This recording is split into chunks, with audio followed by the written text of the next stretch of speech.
c'est la rentrée et c'est aussi les Career Days. C'est tout simplement un événement multicampus organisé par le Talent Center Excelia, l'association Excelia Alumni, pour l'ensemble des étudiants. L'objectif de ces événements est simple, leur permettre de rencontrer des diplômés de l'école qui étaient à leur place il y a encore peu de temps, des diplômés qui sont là pour partager leur expérience, donner des conseils et donner les clés pour réussir l'insertion dans la vie professionnelle.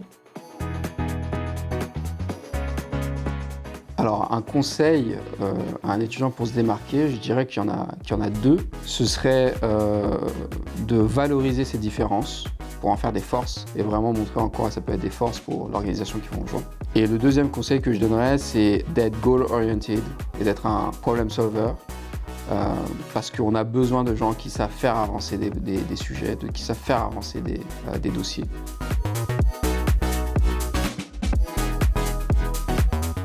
Le faux pas à éviter dans une candidature, ce serait de s'arrêter à la première impression. Donc moi, le conseil que je vous donne vraiment, c'est de persévérer au maximum. Que ce soit une fois, deux fois, trois fois, il faut continuer, ne lâchez rien.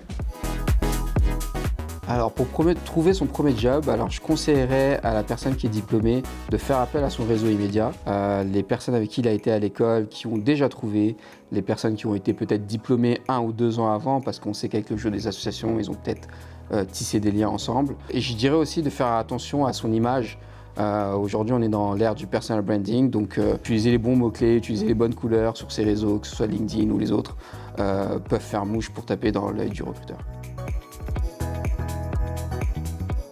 Alors, lors de ces conférences, on a appris de nombreuses choses, notamment l'intervention de Precious, qui a pu nous parler un petit peu de toutes les relations à l'international qu'il a pu avoir et développer, et justement que chaque rencontre était importante.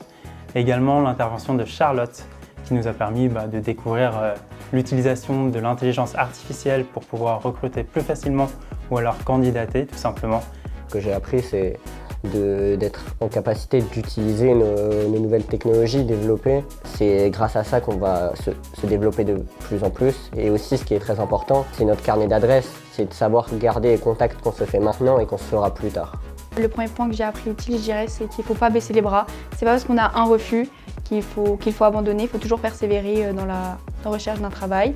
Et aussi que les recruteurs, ils ont leurs propres critères, ils ont des mots-clés spécifiques pour un travail et que nous, on peut avoir du mal à utiliser les bons mots-clés, les bons termes pour trouver le travail en fait qui nous intéresse réellement.